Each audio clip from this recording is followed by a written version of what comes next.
Darryl, welcome to the podcast. Thanks for being here. Thanks, Simon. Thanks for having me. It's a real pleasure. Real pleasure. So today we're going to be talking about business exits. And I'm sure many founders start a business looking to exit at some stage in the future. But what I've heard is that only 20% of those founders actually get the exit that they want. So what's the challenge? Where are they going wrong? They're making assumptions, I guess, is the big thing. Most business owners, when they start their business, for entrepreneurs, business owners, they're forward-thinking people. They're visionary. They've got these big ideas.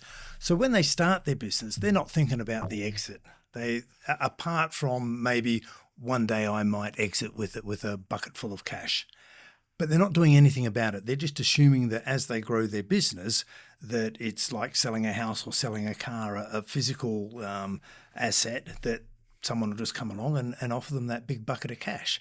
But in reality is the 20%, what's going wrong is they're not thinking about their business as the product. They've been selling their product when they're running their business, but they haven't made the mindset shift to think about their business is now the product. And if I'm going to sell my business, I need to make my business attractive to be bought by a buyer, much like I make my product, my proposition, attractive to be bought by my customers. So there's a subtle mindset shift there. They've got to go, hey, look, I'm thinking about exit. What would make my business attractive for someone to buy it?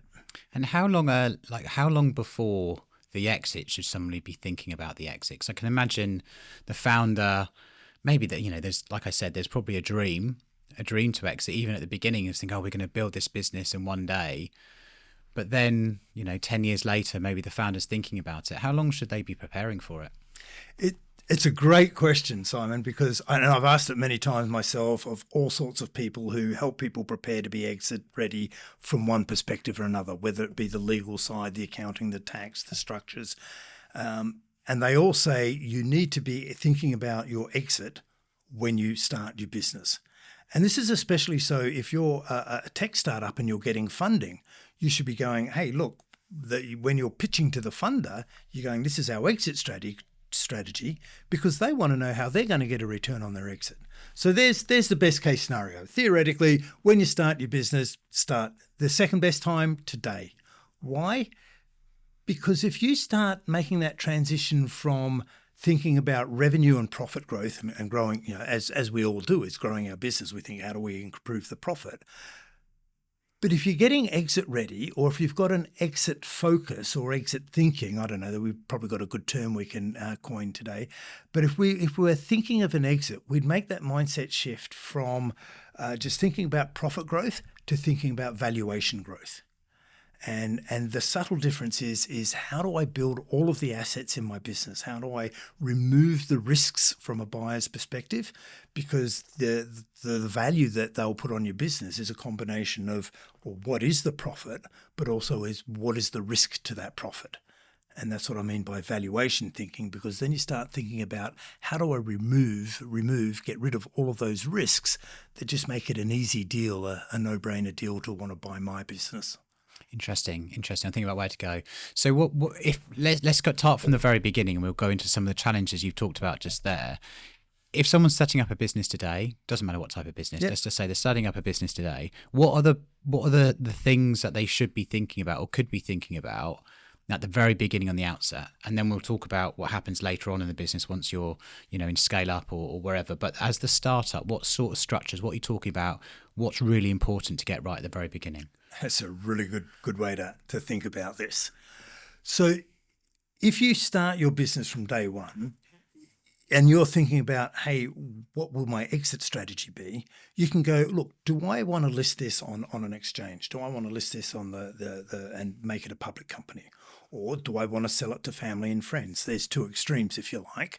So if I'm going to build the business to sell to family and friends or a trade buyer or something small, that's a totally different approach and totally different growth ramp than I need that if I'm going to publicly list my company, right? Because who's my buyer is going to be will have a big influence on my goals and aspirations and the risk profile I'll need to run my business with over 5, 10, however many years you're going to do this. So there's the first thing I would consider. The other thing to consider is as you grow your business, there's a rule of thumb that we've identified that whenever I've shared it, most people seem to go, oh, never thought of that. And that is that every time you triple the size of your business, you need to totally replace all of your platforms. And what I mean by that, so when you first start up, like it's going to be, if we're going to triple, we go 100K, 300K, a mil, 3 mil, 10 mil. So there's your pattern, if you like. And at 100K, what sort of systemization or, all the way up to a mil, what level of systems do I need? Well, they're fundamentally different at that level, because up to a mil, you know everyone in the business. You've got a direct one-to-one relationship with them. But 1 to 3 mil is when you introduce the management team and the leadership team, and you've got a layer of management. If you don't introduce that, you're never going to be sustainable at growth. So there's just in terms of a structural, an organisational structural that needs to change. Your IT systems, your accounting systems, your human resource, your everything type of systems and platforms need to change and be rebuilt. Websites, everything, every time you triple in size. So if you've got that factor in mind and you're starting to think about that, that can influence and guide your strategy and your business planning projections on how far I want to be and how far I can get within the time frame I've got available. If you start your business at 50, it's going to be a little different than if you start your business at 25. Yeah, so there's so many factors to it, isn't it? Oh, it's so much fun working with all these things and working with business owners and going, well, have you thought of this? And they go, I've just been busy running my business, growing my business every day. I haven't thought, but it also gives them career growth, because so many business owners get stuck just running their business. And one of the reasons they want to sell is that they're frustrated and bored doing the same old thing. And they've all heard this, adage from Gerber and, the E-myth that I've got to work on my business and not in my business, but they never actually know how. You start giving them some tools of how they can work on their business and what some of the strategic elements are, then their eyes light up and they go, hey, I'm fallen back in love with my business. I'm enjoying it again. I think there must be also a big element there, and also a bit of a mindset shift, going from working in the business to working on the business, working on the systems, the routines, the process, and a level of letting go. Is that quite a challenging bit for a huge CEO, challenge for a founder? Yeah. Everyone knows the theory. And this is a bit of change, it's a bit of letting go, and it's similar to being a parent. If people are listening to this, if they've had kids, how hard is it? I'm teaching my son, some DIY stuff, and I keep slapping myself because I go, I'm telling him how to do it, and I've got to stop myself from taking over. I've got to let him experience doing it himself. So I've got to give him the instruction, give him the guidance, and step back. He's highly capable. But, if every time you do something for the first time, you're not going to get it 100% right.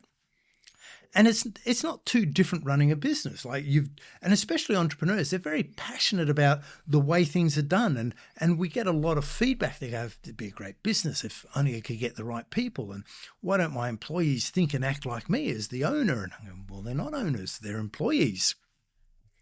So letting go and figuring out how to delegate and maintain control without interfering and micromanaging is the key step, if you like, or the key skill to develop, which many don't, which is why you see so many businesses that are capped out and just plateaued on about that 1 million revenue mark. Depending on the industry, if you were to analyse all the businesses across the UK, there's a whole lot that have just plateaued at about a mil. Why is it a mil? Rule of thumb, 100 grand per employee, that's about 10 people. I can have a direct relationship with 10 people without introducing a management layer. So it's a real tough one to let go. And it's interesting, isn't it? Because it's like it's their baby. Yeah. They've created it from nothing. The business has grown, and now they're having to step back and delegate. And then the reality is they've probably been incredible at building their business to that stage, but sort of taking that level of leadership is also a really different skill, because the business goes on such a different growth journey. So I can imagine there's real growth in that stage. What would be your guidance be if someone's going through that, or they're feeling a bit stuck because maybe they're at the mill and they want to get to the next 3x piece, they want to get to 3, as you talked about. So it's systems, then it's a management layer. What else would you recommend? What's the guidance? So to get through a mill, What you really need to think about is how do I structure my business? How do I organize it? Because now it's no longer just direct relationships. To get to beyond the direct relationships, I need to start to put some structure and organization in my business. And we're talking, job descriptions and organization charts. And the first thing that a lot of people do is they go, well, organization chart. Yeah, I know how to do that. I've worked in corporate. I saw what an organization chart looks like. That's not going to work in an SME. Like in a corporate organization chart, we have dedicated marketing managers, we have dedicated, HR, IT, every single manager, they've got enough roles and people have dedicated roles. And so it's okay to have an org chart based on who does what. In an SME, we don't have enough people to have, everyone in a single job. We know that in SMEs, small owner-led businesses, a lot of people are wearing many hats. So how do we account for that and make sure things don't slip through the net and create this problem that we see in SMEs where the owners feel like they're always fighting fires or spinning plates? So what we need to do is tip that traditional organizational chart on its head, on its side. So instead of being focused on, oh, look, I've got Simon here, Simon does that, so we'll create him on the org chart and he does this. Oh, we've got Annie and Annie does that and here's what Annie does and that's what she does in the org chart. And we've got Darryl over here and Darryl does that on the org chart. When we do it that way around, we end up, we have a look at what everyone's doing, and so we've captured what everyone's doing. We haven't captured what they're not doing. So when something comes up that needs being done and it's not assigned to anyone, well, there's a spinning plate that's about to get dropped. Well, who gets that? Well, the owner's the only one that's going to pick that up, aren't they? So as a business growing and it's chaotic, exciting, fast growth, that happens more and more and faster and faster. And the owners end up, all they feel like they're doing is chasing their tail, keeping the plate spinning the whole time, working 40, 50, 60 hours a week, not getting anywhere and, getting stressed. So here's where we tip it on its side and we go, let's have a look at our business model and see if we can identify everything that needs to be done. So instead of who, let's look at what. So we map out all the what's. We've now got all of the what needs to happens. We'll call those functions. So there typically we've got a marketing function that needs being done. We've got a sales function. We've probably got an onboarding for new clients or new customers, depending on, generically it's pretty similar in all industries. Once we've onboarded them, then we've got ongoing delivery, and then we hope that they buy again. So how do we look after them to make sure they buy again? And then we've got to invoice them. So there's a bit of a workflow, and there's all of the functions, and then you've got HR and information systems and management around all of that.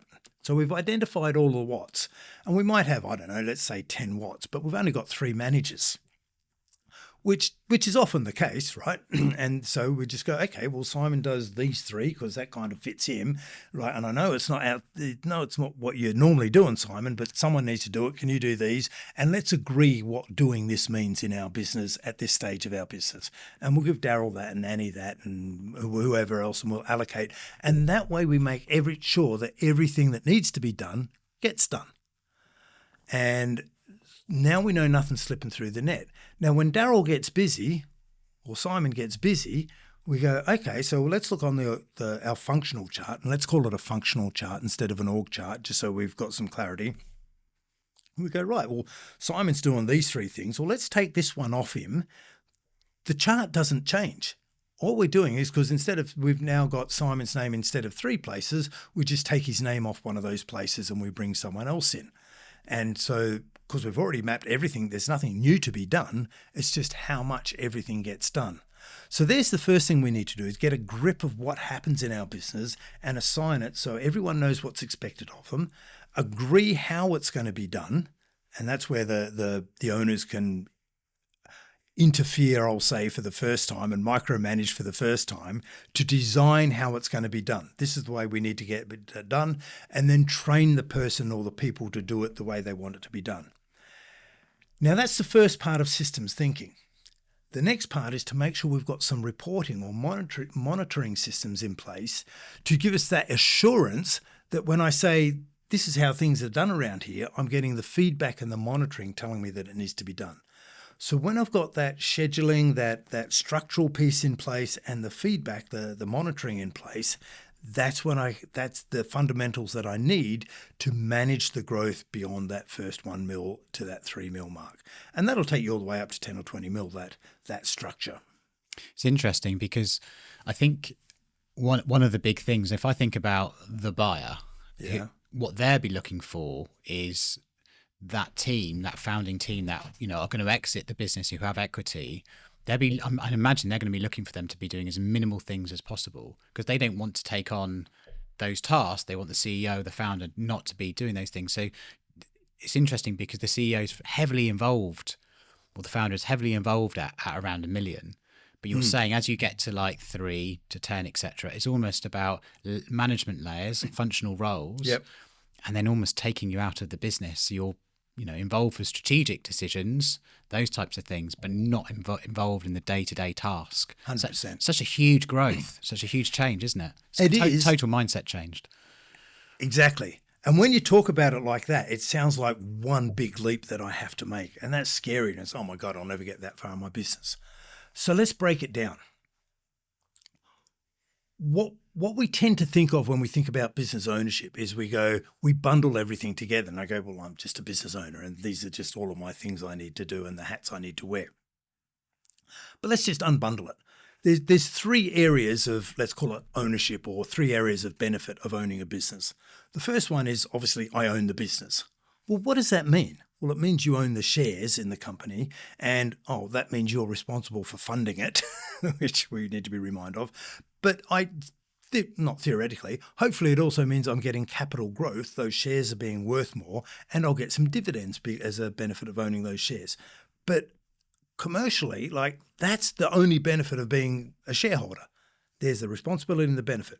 But we tend to bundle it with the next 2. The second one is, well, it typically means I'm also a director of the business. Now, the director comes with legal responsibilities, and in a smaller business, I reckon this changes at about between 10 to 30 mil, but in a smaller business, the directors are often executive as well. So they're working in the business, all of the directors, and they've got executive roles. So while the directors are in the business, they are responsible for, let's get them responsible for the strategy. What I missed before is the shareholders are responsible for setting the purpose and the vision for the business. This is why we're in business, and this is where we want to take it. This is what's different about us, and this is why we think there's an opportunity in the market. And they go, let's give that information to the directors. Hey, take this vision and direction and turn it into a strategy. So what do our products need to look like? And how do we get people to keep buying more products from us? Who's our ideal market? Who's our ideal customer that wants to buy this? Where do we find those people and how do we reach them? Where do those customers hang out? And what's the best way to price and package that product to meet that marketplace and where they're hanging out and what have you? So there's the 4 key strategic elements that the directors need to do. Now, the directors, they are paid a director's fee. They're not employed in the business. And I know we've got this grey area of while they're executive, but let's just take the director role as purity as it is. So now we've got shareholder and the shareholder role, which is just to sit back and take all the dividends and enjoy the capital growth, but provide direction and culture. We've now got the directors whose job is to provide strategy and governance and input and mentoring and guidance for the leadership team. So the third layer of benefit that you normally have in an SME business is, well, I get a job, right? And that's I'm employed in the business. Now, there's several layers to this employment, and this is where the succession and exit planning can really come into its own. So when I first start my business, I'm doing the job. I'm on the tools, whatever business or industry I'm in, I'm doing the job. I'm possibly in a key role doing the sales, or I'm best at delivery, or all the client relationships or what have you, I'm doing it. So my first exit is to get myself off the tools and into one of those functional management roles that we talked about before, the head of one of those functions. So now I'm just guiding and training people how to do the job that I used to do. And once I keep growing that and I've got all those functional heads sorted out, I then want to extract myself out of that senior leadership team, let's call it, and get myself into the CEO role. So I now have no functional responsibility. My only job is to implement the strategy that the board of directors gave me and turn that strategy into an annual business plan and ensure that I've got all of the right resources to run that and achieve that business plan to achieve the strategy.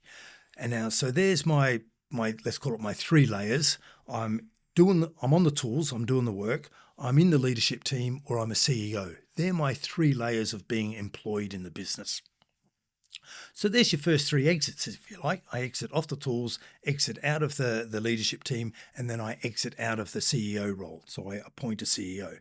Now, when you've managed to do that, your business becomes very attractive to be acquired.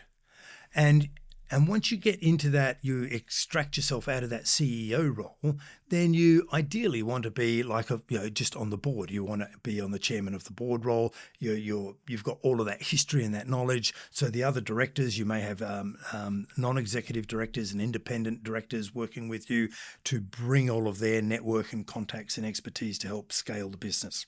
But you're still typically in the chair role. When you're in that role, you're kind of running the business by remote control, and the business has no requirement for you on a day-to-day basis. And that can evolve to where you are literally just in a typical chair role and only showing up for board meetings. Now, if you get there, that's a great place to be. But so the first 3 exits, I've exited out of employment, right? So we talked about the 3 areas. Now I'm just a director. So the next exit is let me exit out of the board. So the board is where they control the future, the direction of the strategy and what have you. So I've exited out of income, being the employment role. I've exited out of control. I've now left the board and I'm just a shareholder. Now, that's a great way to be. And if I just had shares in HSBC, fantastic. But there's so many shareholders in HSBC, I can just blend in with all the rest. If I'm an absent shareholder for a small business, that's a big risk. So I don't want to stay there too long because things can drift away too far. But if I get myself in that position, it's a great business to be acquired because I'm unlikely to need to do an earn-out. There may be some delayed payments, but whoever's buying the business goes, there's no risk. These owners aren't going to get in the way at all because the business is continuing to grow on track, on schedule without their daily involvement now. So if we layer it, we exit out of income, we exit out of ownership, and we exit out of control. As a breakdown strategy, that's the way we package it up and just make it manageable. Amazing. Excellent. So you said an important word there, which was risk. Yeah. So there's risk on behalf of the board, and they're trying to prepare their business to be sold. Yep. There's also significant risk, which will be for the buyer. Yeah. So maybe we can attack it from a couple of angles Sure. here. How can businesses reduce their risk as they're looking for this exit, but also what are the buyers going to be looking for? Because also which I've been through this, so quite an extended due diligence process, which also, opens up a lot. So maybe we can talk about risk for a moment. Sure. Well, it's a really good way to look at it. So if we talk about how businesses are valued, because we're now drifting into, let's look at the business through the buyer's lens. I'm now looking at buying the business. I'm looking from the outside in rather than from inside the business looking out. Isn't my business wonderful? So how does a buyer look at your business? And they look at it through a risk lens, as you suggest. So, and that's reflected in the valuation. So how are most businesses valued now? Well, there's a combination of a profit number, and we see the EBITDA being thrown around a lot, which is a measure of profit. And that's multiplied by a digit, 5 to 10, 3 to upwards is the digit, depending on the size of the business, and a whole lot of other risks. That multiple is simply a measure of risk, right? And most people haven't clocked onto that. But if we think about it, that multiple is the higher the risk, the lower the multiple.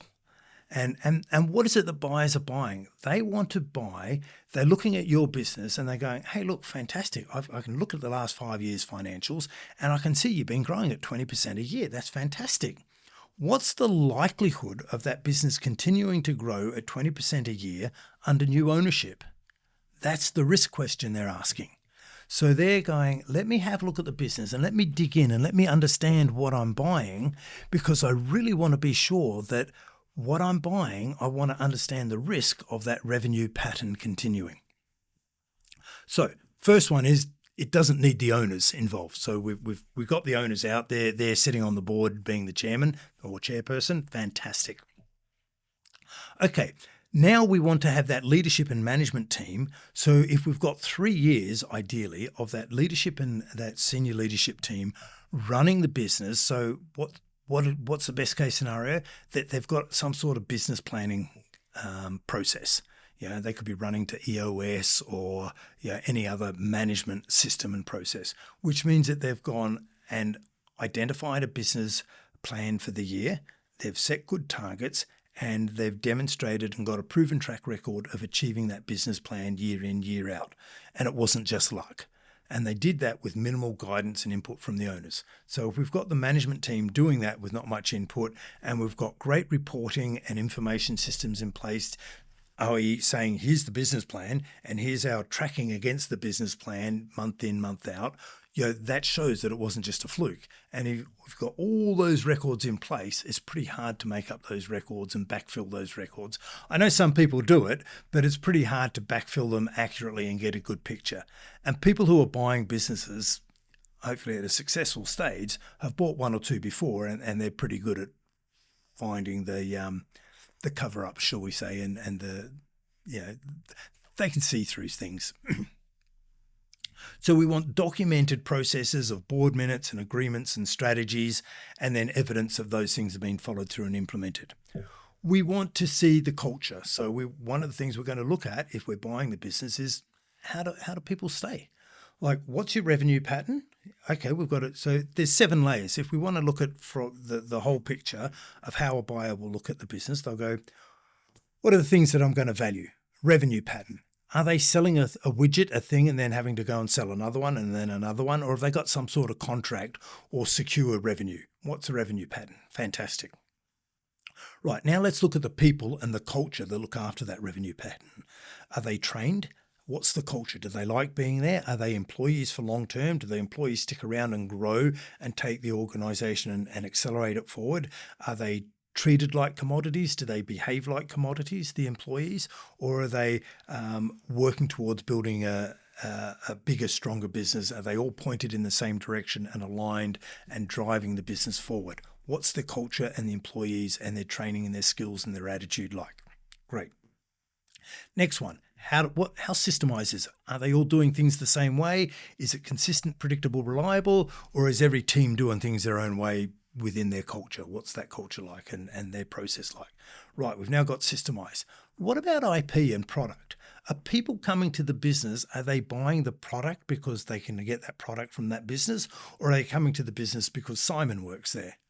So, if we've got the people coming for the product, fantastic. If we've got a proprietary and the product or the process or the IP, intellectual property, it doesn't have to be secret formula stuff. It could be your methodology is your IP that people are buying from you. So there's that. So we've now got our IP and we go, okay, so the next thing we look at, they go, people are coming to buy your IP. Brilliant. How do you find people? Have you got a marketing machine in place that you've got levers that you can pull that you can effectively generate leads and demand for your product and you can control and manage that demand? Do you know and manage it? Do you know how much leads cost you? Do you know the average client retention? Do you know how to boost the loyalty of your customers and help them buy more from you? Have you got a strategy to do that? How do you work with your clients and the cost of acquisition, I think I mentioned that, and the lifetime value of your clients. So then have you got levers and got controls and measurements and reporting and understand all of that? And this is all the stuff you would have seen when you went through due diligence, right? And the next one is, do you actually have a brand?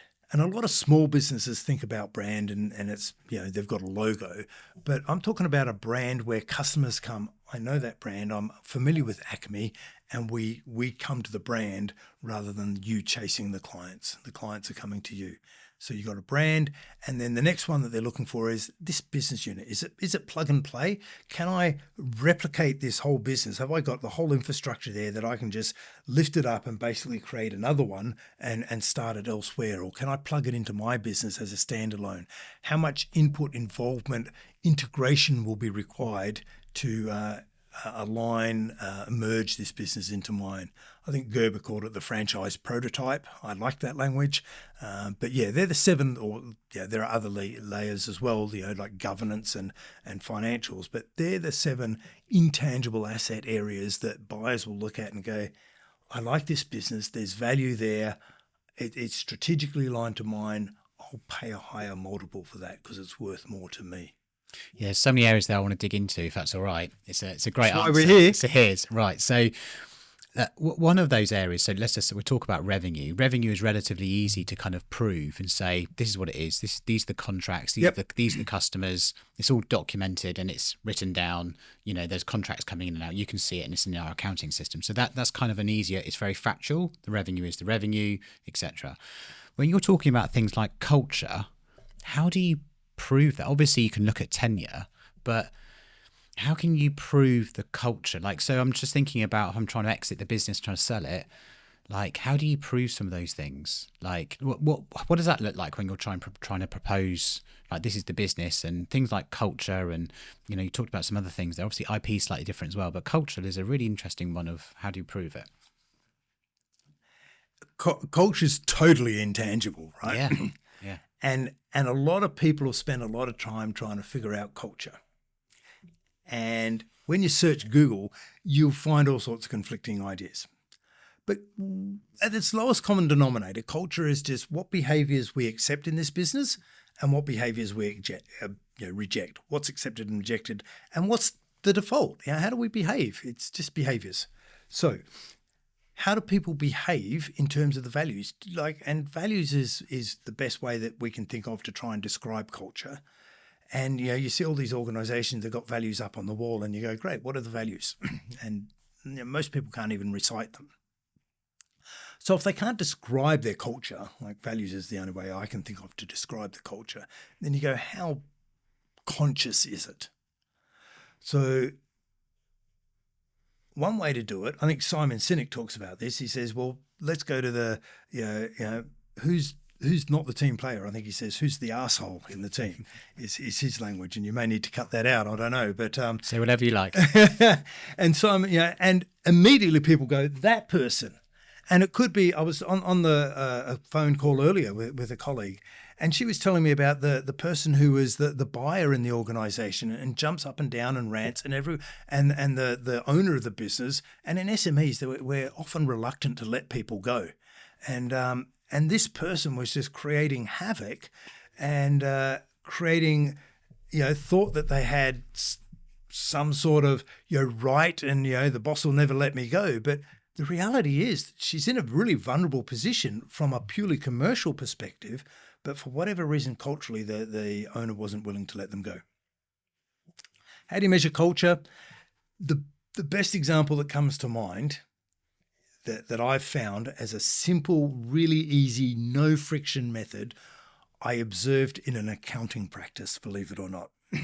And you might think accountants, very thinky, but this guy, he just had he printed up forms on A4 paper, just whacked a few pages in the printer and just had this form and ripped it into quarters because there were 4 forms on one A4 page and literally they had tear marks on it. It was really crude and agricultural.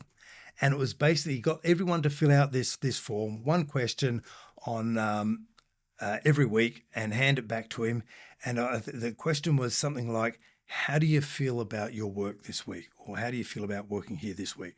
And some people would answer 5 every week, and some people would answer 7 and 3. And he goes, Darryl, you know what? The number isn't important. Because if I know Simon, and if Simon gives me a 5 every week, I know that 5's great for Simon. If Simon gives me a 6, I know he's had an exceptional week. If Simon gives me a 4, I know he's had a terrible week. And it prompts me to go, Simon, hey, mate, what's going on? What happened this week? How can I help? What can we do to change it? And that is the simplest system I've seen that demonstrates that the leaders are interested in culture and the well-being. And they didn't use well-being language. It was just, how's your week been? How do we make it better? How do we're consciously looking to remove the friction to make your work life better? And on the whole, people like showing up to work. And this is an accounting practice. I think it had 50 odd people in it. And classic small to medium business. the partners got around and just demonstrated. Now, from a valuation perspective, you could ask anyone in the business when you're doing your due diligence, what's it like working around here? And they would have complained about those forms, right? Because they did them every week, and it's an extra bit of admin. It took about 3.5 seconds.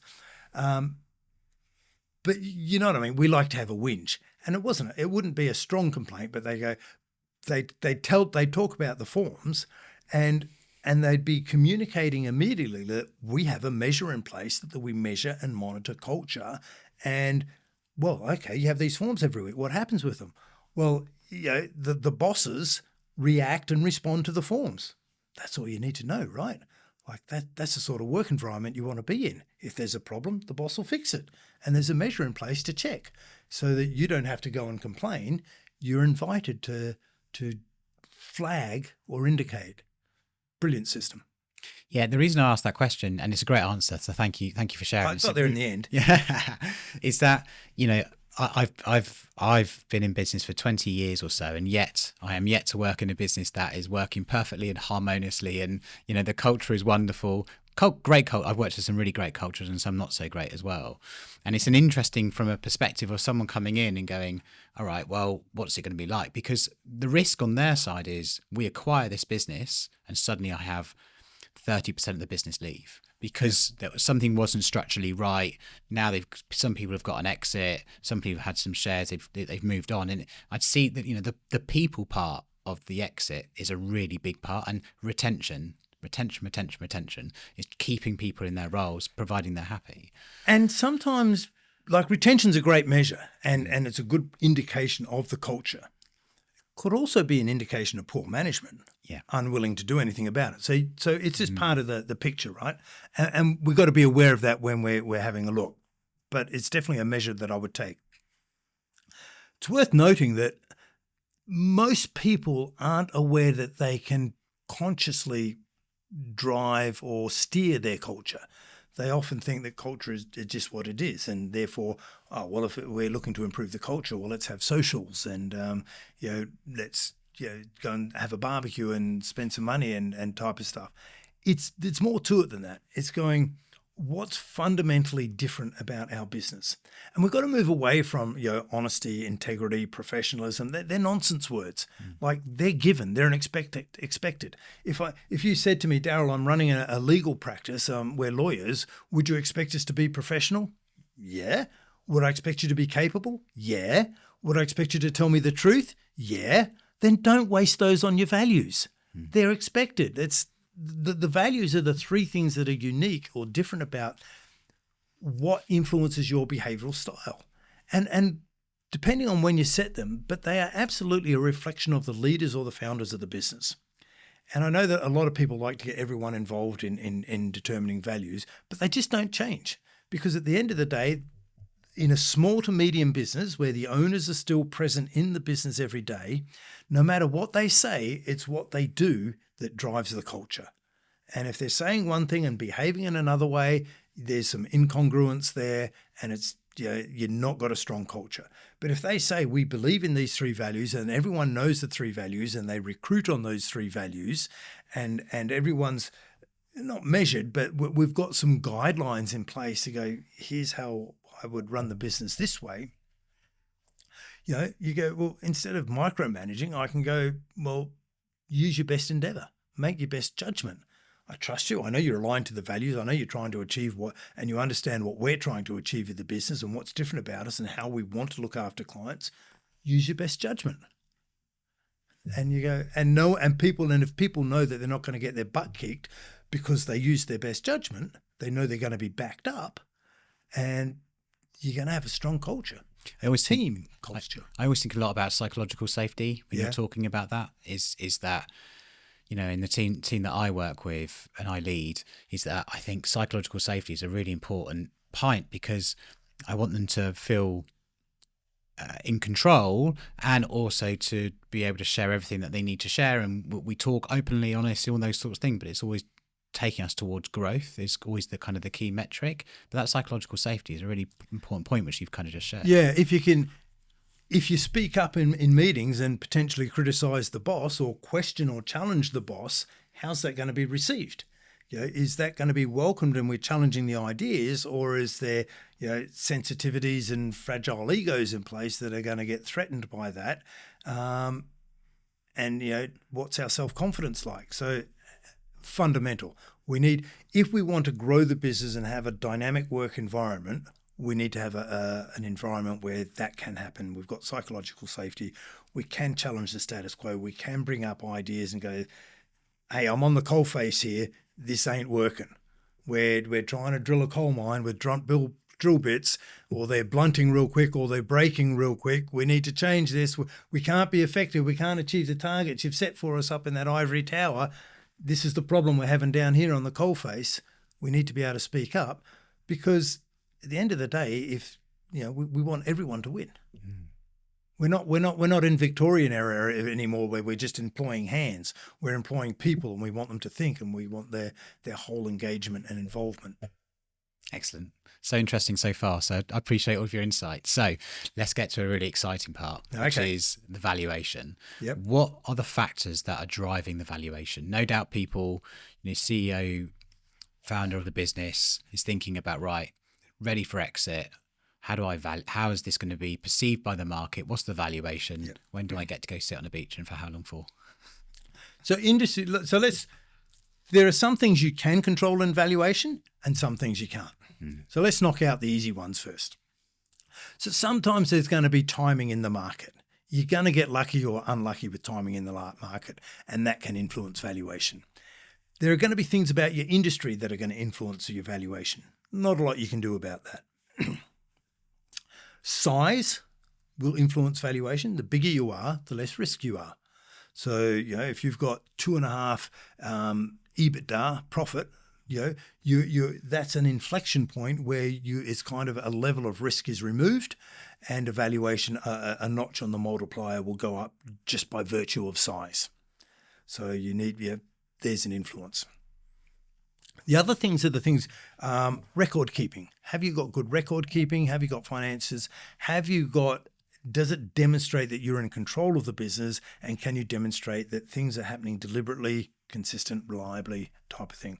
So record keeping, legal compliance. I'm going to say good financial records, like the bosses the owners are paying themselves a salary, and it's a normal thing to do for business owners up to a certain size to be paying themselves a basic salary and then taking a whole lot out in dividends.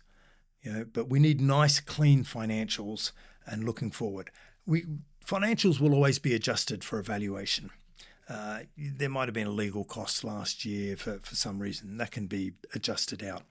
You might have been working with some consultants to help you get the business exit ready. That's not an ongoing cost. You highlight that in the accounts. The buyer will go, yeah, well, we won't include those for future profits.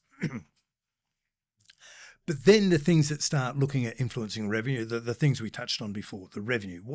How is the revenue constructed? Is it keep selling a widget at a time, or is it packaged up? Is it contracts? Have you got long-term contracts? Have you got some sort of position in the marketplace that means that you've got a strategic advantage that people have to come to you? You've got really secure revenue streams. So we've got that. Have we got people systemized, structured, doing the same things again and again and again, so we can demonstrate that there's a system in place? And ISO 9000 is obviously the obvious one.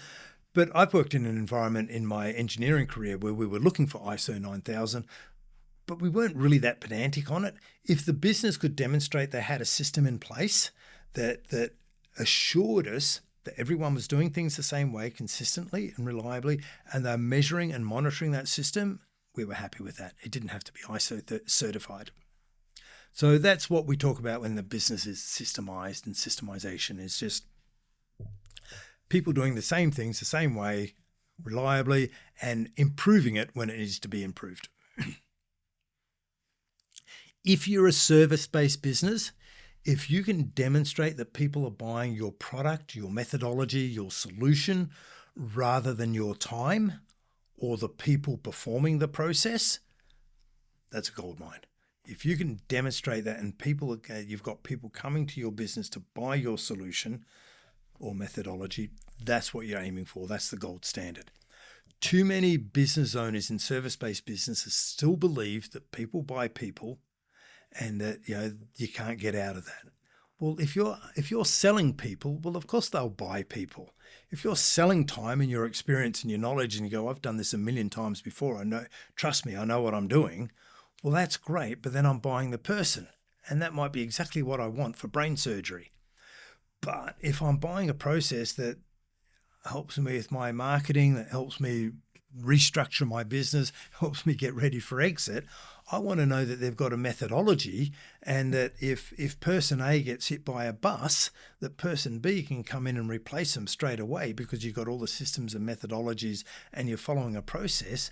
That de-risks it for me as a customer and gives me confidence and continuity, and it'll also de-risk it for a buyer, because we're not dependent on, you can't find good help.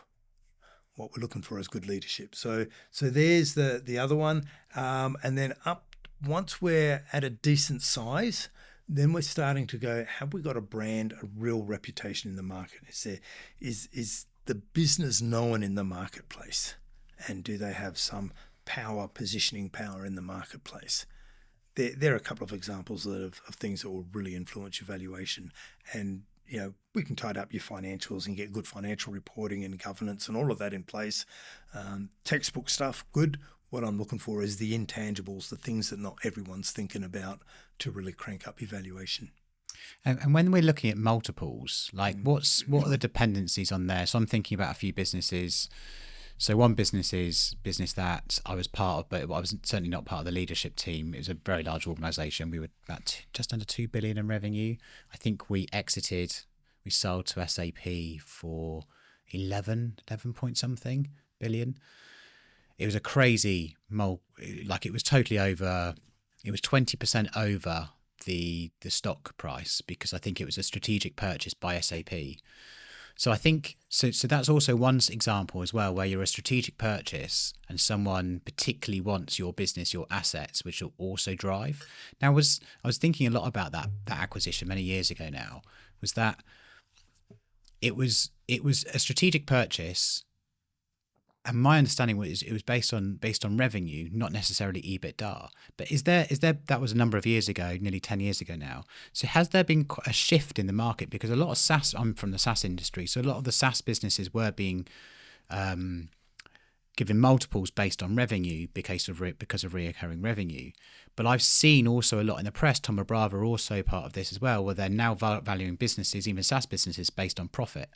So I've had a lot of conversations with different businesses which are owned by Thoma Bravo, and they're saying, well, they've completely restructured our business and now we're fully focused on profit, and they're SaaS. So it's interesting. There seems to be, over the last 10 years, a real shift in SaaS around that. What's your thinking on that type of valuation? So honestly, I don't get involved too much on doing the valuations myself. We've got a team that do all that behind us. Our job is at the front end is to implement the changes because a professional valuation is a skill in itself, and our team, that's all they do all day, is just do the valuations. They do the research. They keep their eyes on what's happening in the marketplace, how other similar businesses are being valued. The SaaS industry, a lot of the businesses in SaaS, before, often get required or acquired profitability sometimes, because what's being bought is the IP and the reach.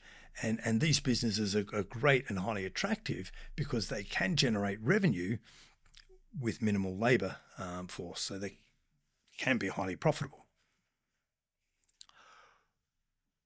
The future, what happens with them, I guess, as the SaaS industry's evolved, they've become more, I guess, mainstream and more predictable, and there's so many of them now.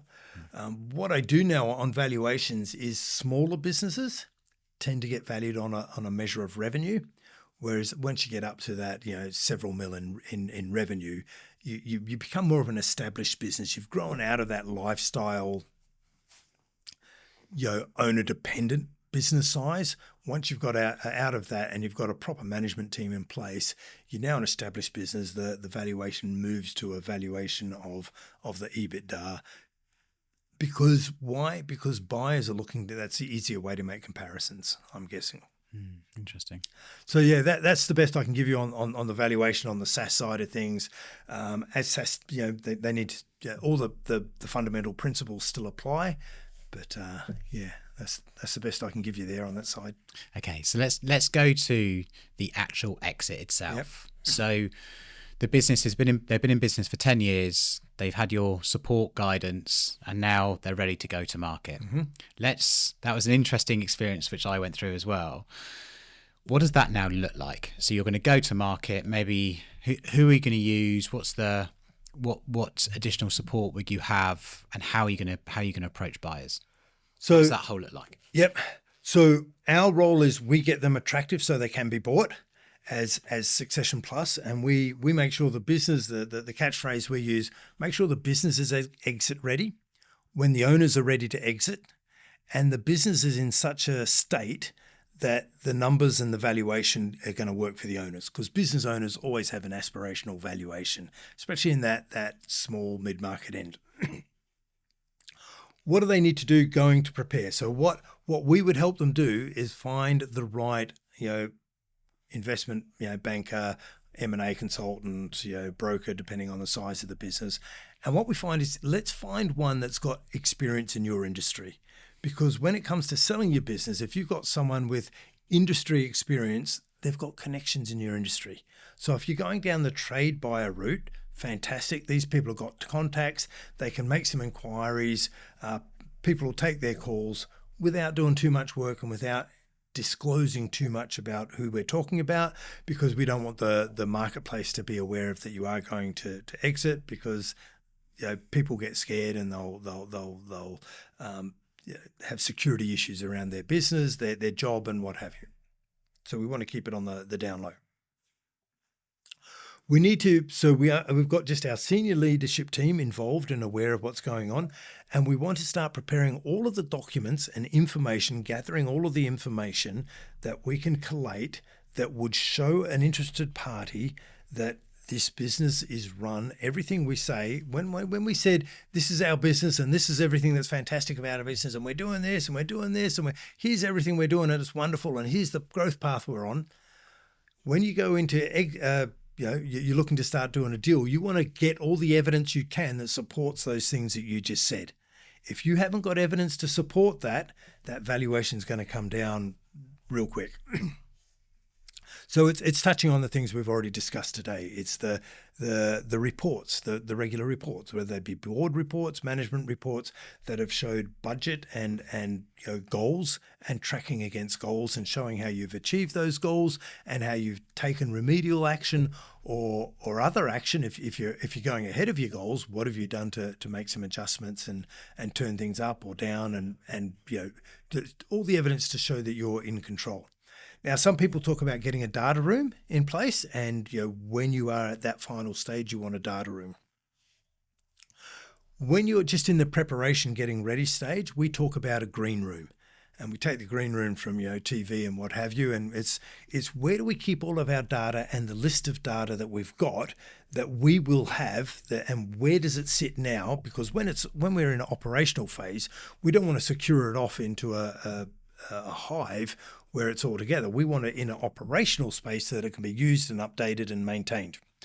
But what we need to do is maintain a list of all the type of information we've got and the reports and where they reside now, so that we can compile them really quickly when we need them. So that's what our green room is that's the list of all the information that we're going to pull together really quickly. We're talking contracts, job descriptions, all our legal agreements, terms, shareholders agreements, all these bits and pieces, and all of our reporting that demonstrate that our clients buy 5 times from us or 10 times or what have you.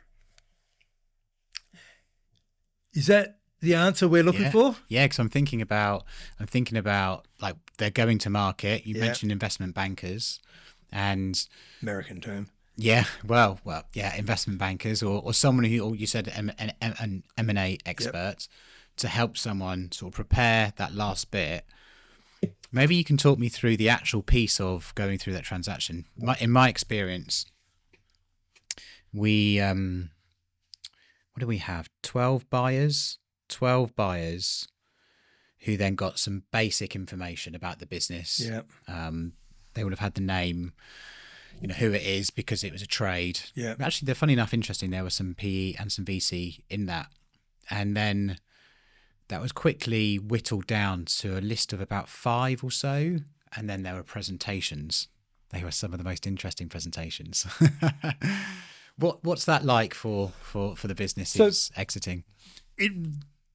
The way this rolls out really depends on the size of the business. But the principles apply. You basically talked about, let's get some competitive tension. Let's get a number of people interested in buying your business. And when there's competition, the price is going to go up. Great strategy and works at all levels. We talked earlier about you have influence over who's going to buy your business. If you had a goal, and what we need to be clear on is that if they're a business owner, and the businesses I'm talking about are those that are sort of typically in the 2 to 30, 50 mil revenue mark, is where we do most of our work and we have all of our experience. What we need to do is make sure that the owners who are entrepreneurs know what they're going to move on to. Are they ready? Are they commercially, are they emotionally, culturally ready to move on to something else? Because we were talking earlier about the business being their baby. If they're not ready for their baby to leave home, they're going to keep their baby there. Probably stretching the metaphor there, but they need to be ready and need to be clear of what they're going to move on to. Otherwise, I've seen so many deals being cancelled, because the owner and subconsciously found a reason for the deal not to proceed, and they put a blocker on it. So we need to make sure that the owner is ready. And with an entrepreneur, what we're looking for is, do they have a vision of what they're moving on to? Because once they've got a vision and they're engaged by that vision, nothing's going to stop them. So they need to know. Now, if they're passionate about being chairman of the golf club, the yacht club, or what have you, great. If they're going to go do some charity, if they want to be an angel investor, if they know what they want to do and they've got a clear vision and they can articulate what they're going to move on to, we're there. Have interviewed and discussed with so many business owners who felt lost after leaving their business and didn't know what to do and have come back and started again, and they need to be ready to move on and know what they're going to do. When they say, hey, I'm going to sit on the drinking pina coladas, we know they're not clear, because they're driven people. What are they going to do in week 3? They'll be bored in, if not 2 weeks, 1 week. So we've got to get the owners ready to move on. We need to know that the business can carry on without them, because one of the big objectives that we want to work towards is, we've talked about risk already. So we want to make sure that we can eliminate as much risk from the owners as we can. We want to remove the risk for the buyers, but we also want to remove the risk for the sellers. So what does that mean? When you sell your business, you have to give some warranties. Typically. So you're warranting that, all these customers aren't going to run off, or all your staff. You want to remove the risk by locking in your employees into the new deal, incentivizing them to stay for a few years. You've just got warranties that there's no other legal claims going to come out of the blue and bite you, and so that's a risk that you've got hanging over your head for several years after the business.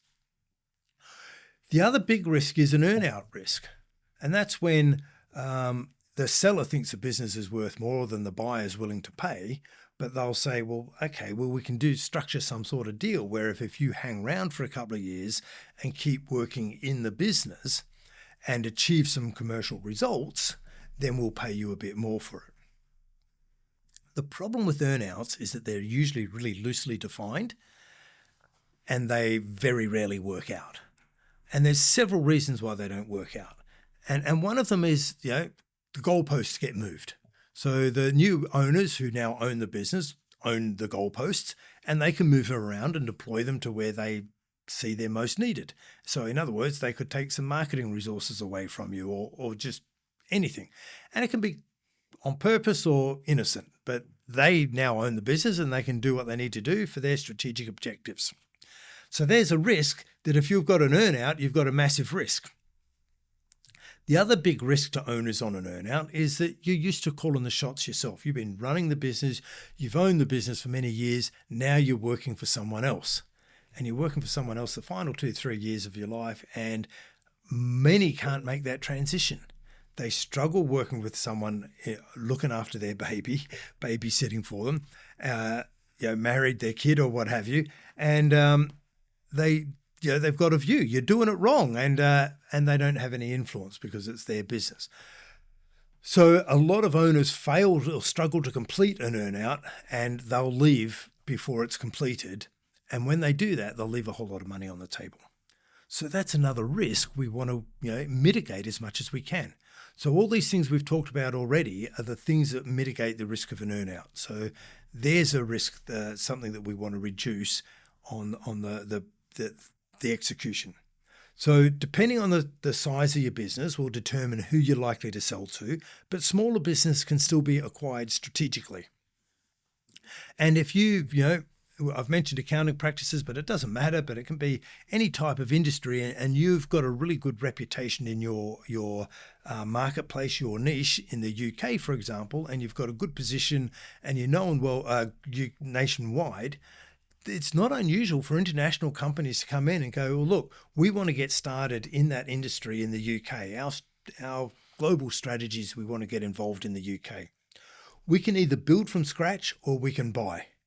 And if we buy you, it's going to save us 10 years to get up to where you are now. That's worth something to us. And it could be a £10 million business. It doesn't have to be massive. So that presents a strategic opportunity, especially if your business is packaged that it doesn't need much management.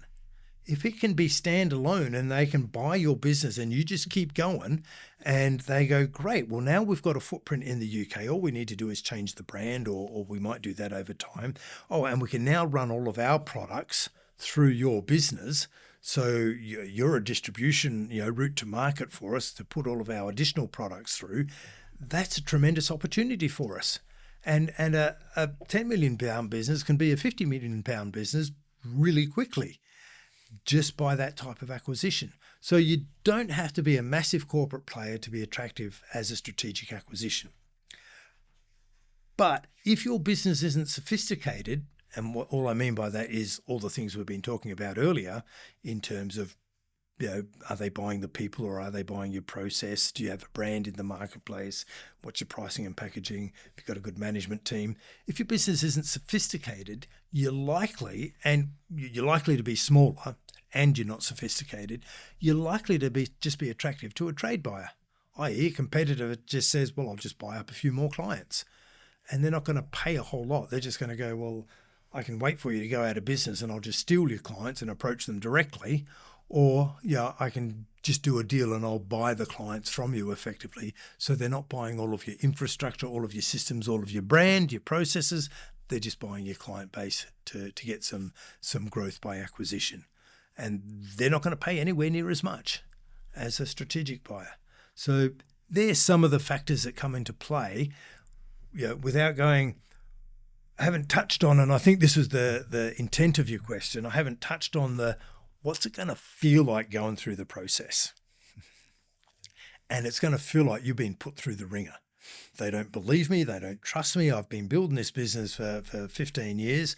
Why don't they believe me when I tell them this? They want all this evidence. I've been doing it for 15 years. I know. Well, what do they want to know that for? Why do they need to know that? Why I spent this money on this CRM system? Why are they so wanting to get into that? And so you'll feel like you're being put through the ringer, and no amount of preparation will prepare you for it. And that's why we always advise the clients we work with, if you're going to go through this process, you don't want to be selling yourself. Doctor, physician, don't heal yourself. Get someone who can be impartial, and they're not going to take any of the requests for information personally. They can get back, they can negotiate, they can do all the negotiation strategies on your behalf without any emotional involvement. So that's the best advice I can give to someone who's thinking of going through this.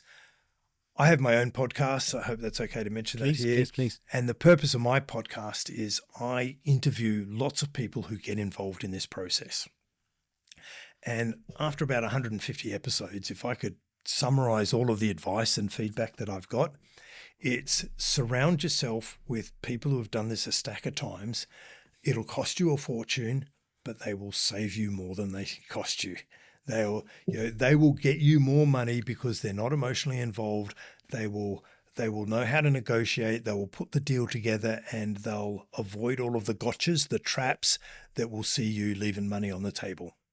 And legal, get your tax advice beforehand. The amount of accountants that said to me, if only my client had told me before the deal that this is what they were thinking, I could have saved them a truckload of tax. And tax isn't a bad thing, but who wants to pay more than they need to? Well, no, certainly nobody. Exactly. So they're the things. Surround yourself with the right advisors, investment bankers, especially on the legal structuring side. Does the experience of exiting differ if it's trade or whether it's VC or private equity? Like, does it make a difference? Like, I'd imagine both of them are going to be asking different questions, I would imagine, because their intentions are different. They're going to be asking different questions, but they're still going to put you through the ringer because they're spending a lot of money. If your business is worth 5 mil, anyone who's going to spend that amount of money wants to be really sure of what they're getting. They don't want to find any skeletons in the closet, so they're just going to dig as much as they can to identify that. Now, at some point, you'll hear stories of lawyers just getting in the way, being lawyers. At some point, there's always a risk acquiring a business, but once you've done all of your due diligence, you'll get to a certain point where enough is enough. So that's where having the right legal team on place, because some lawyers can get down, well, what about, they'll be arguing over words in clauses rather than the intent.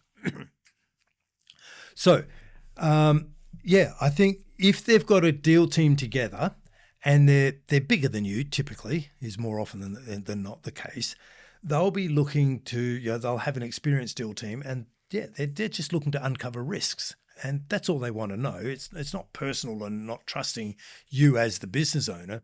They just want to understand and be really confident that, it is what it says on the tin type of thing. And that's their job. That's what due diligence is all about, getting to the point of confidence.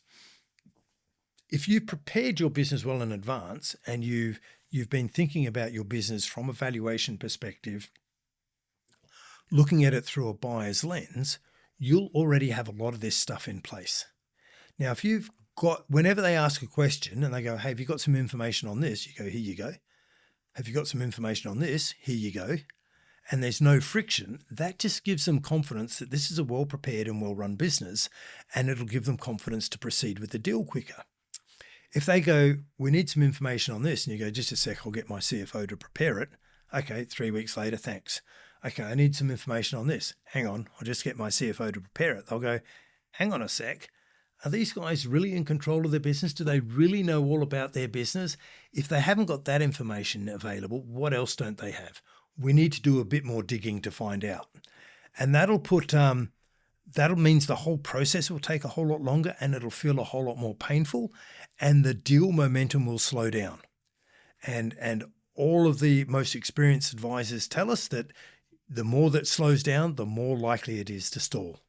So if you want a pain-free exit experience as much as you can, do your earn-out while you still own the business. Get some advice to guide you through what an earn-out would look like, and put yourself through that process before you sell the business, before you take it to the market.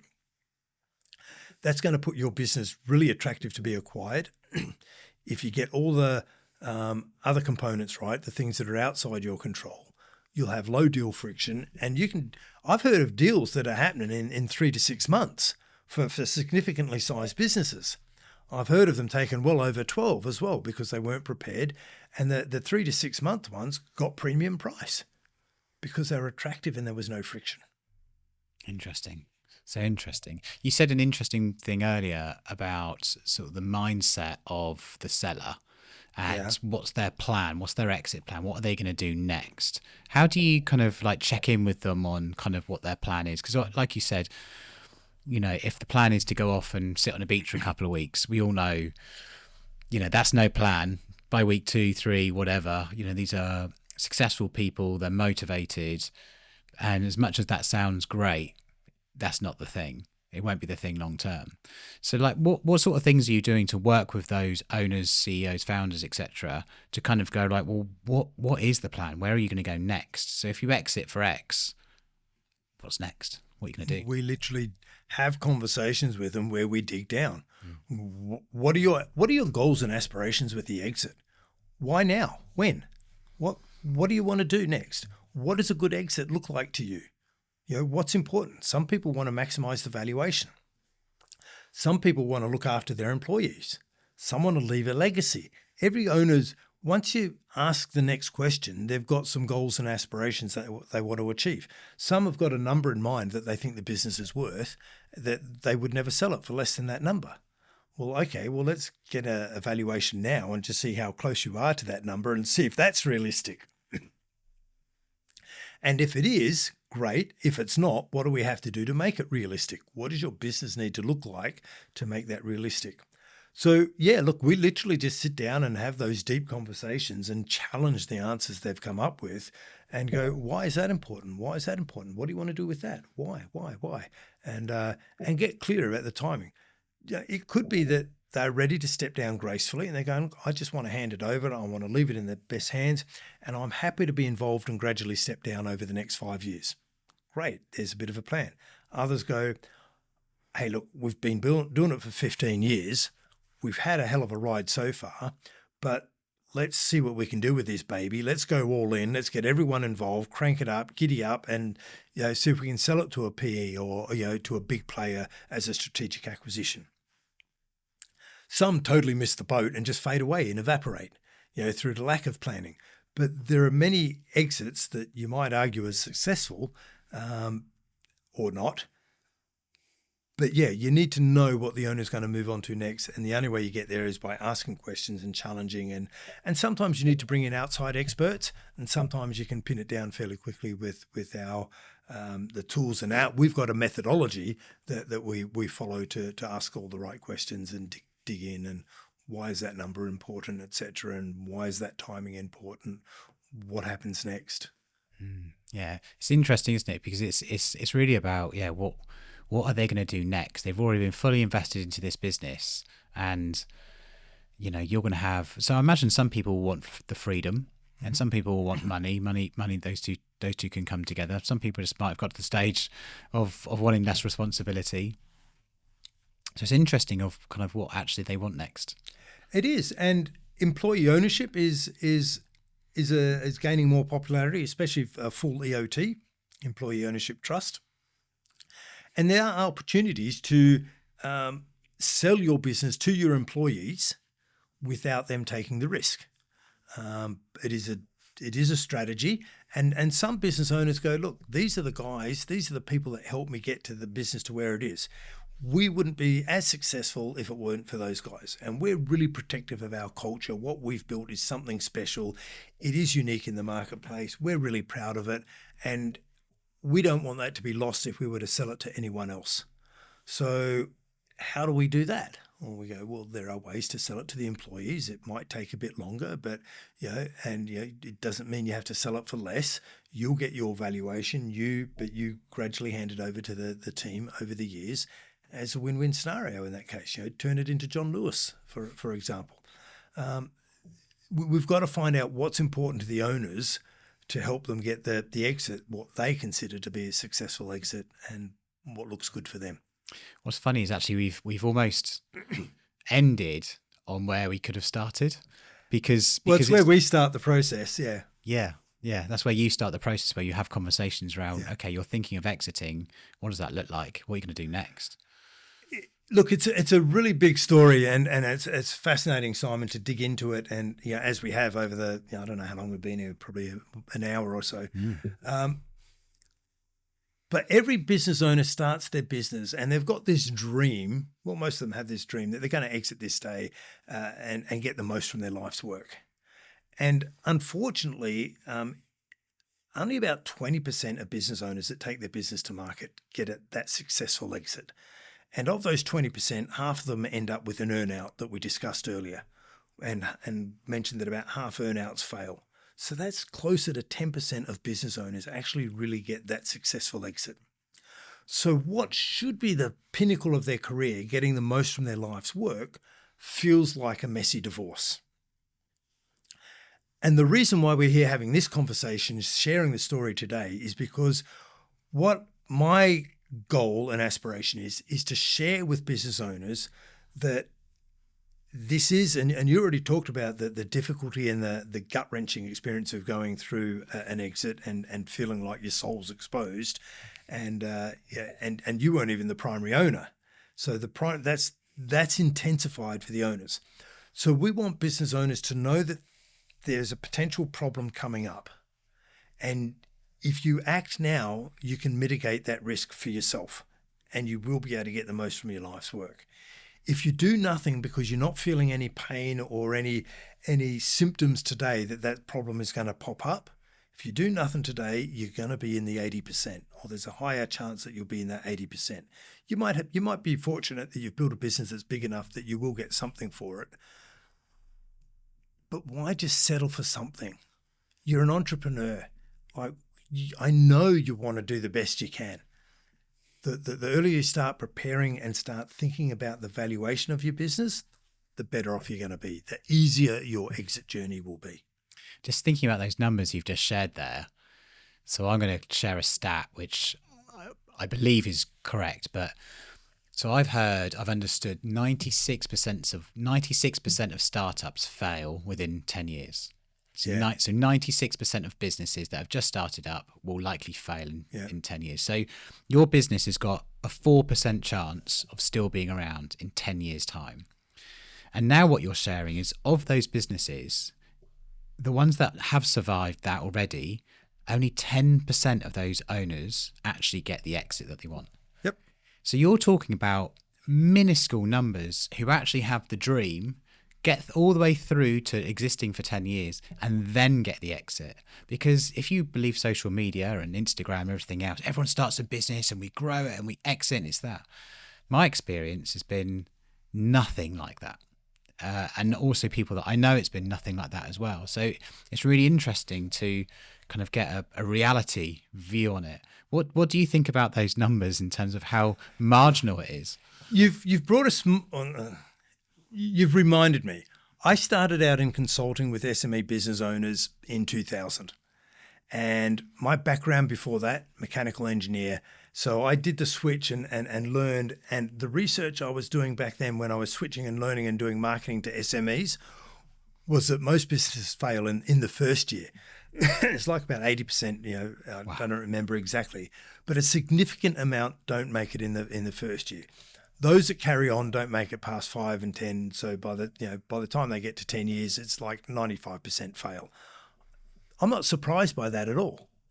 Now, some of those into that stat are people who have been made redundant from their job, gone and become self-employed, done a pretty good job of being self-employed. It could be a contractor moving around and someone offered them a full-time job. Some of them are those sub £1 million businesses that are still really self-employed, but with 10 helpers. They've just leveraged themselves. The business is totally centered around them, but they've got 10 helpers, so they've leveraged it and making a good bit of money. And sometimes they fall over and they don't sell. So in those stats is a bit of everything, but I'm still not surprised by it. If it were easy, everyone would be doing it, right? How many people are out there giving business owners so much advice about what they could be doing better, but yet they're not doing it themselves. So partly it's kind of, those stats are horrific, but the people who are starting businesses are those natural risk takers. You're never going to stop them from starting business, and that's a good thing. They're the people we need. They're the people that make the biggest difference to the economy. And who are we talking about in the UK about what's going on at the moment? We're talking about the SME and the budget was supposedly targeted to help the SME stimulate the economy. Big business is so efficient and so boring to be in, let's face it. I've probably just offended half your audience, but it just is. It takes so long to get things done. It's exciting in the SME world, and with excitement comes risk. But They're the people who make things happen. I've loved chatting to you today. So we have been for quite a while, actually. So it's been great. It's amazing how quickly time flies in these conversations. Is there anything I haven't asked you today about, if you're an owner, a CEO, etc., you're a founder, thinking about exiting? Is there anything I've missed or anything we haven't covered that you think is important? Look, we've covered a whole lot of ground around some of the things you should be thinking about. I guess, if you don't know where to start, a lot of us start our business because we're good at something. If I'm an accountant, I'm not picking on accountants, but there's a good example to use. We all know what an accounting practice looks like. But if I'm an accountant, I'll typically start an accounting business because I'm good at accounting, which means I'm doing the accounting. I know how to do accounting, but no one ever taught me how to run an accounting business. It could be a butcher business, baker, candlestick maker, whatever, but no one taught me how to run that business. So we shouldn't expect that everyone knows how to do it intuitively. And running a business is a bit like your path as a human. We've talked about the business being your baby, or let's continue with the human analogy. It's a bit like growing up. And I reckon the early stages of business is a bit like being like a teenage male. And I will pick on the males because as teenage males, we think we know everything, don't we? And we go through that stage and the early stages of being a business owner is a bit like being a teenage male. We think we should have all the answers ourselves. And we get to about 21 as a male, and I think I read somewhere recently, or I was reminded recently, I think it was Oscar Wilde said, it's amazing how much my father learned between my ages of 16 and 21. And it's so true. It was true for me. My old man learned a hell of a lot, in my teenage years. And it's the same as a business owner. We go through those teenage years where we think we know everything. And then we'll get to the point where we go, it's not an admission of failure to ask for help. It's actually a leverage point to get progress. So my encouragement is, if you're out there and you're thinking about how do I get my business exit ready? How do I crank up the valuation? Even if I'm not ready to exit for quite a few years, I want the business to be more valuable just in case someone comes and taps me on the shoulder out of the blue. I'm not going to mess up the deal because my business will be attractive. Then get some help. There are people out there who know how to do it. And obviously that's where we specialize in getting your business attractive to be acquired when you're ready. So get help, start early. I think you asked, what have we not addressed? We got a stack of content on our website, succession.plus. We've got blogs and all sorts of articles and stuff you can download, guides to help you. And we're always happy to have a conversation. But here's a thought. A good starting point might be, if you're interested to go, look, is my business going to be sellable? We have an indicator. We've got an online tool. It'll take you less 4 minutes to do it. You won't need any preparation, but it'll ask you a whole lot of questions along the lines that we've been talking about today.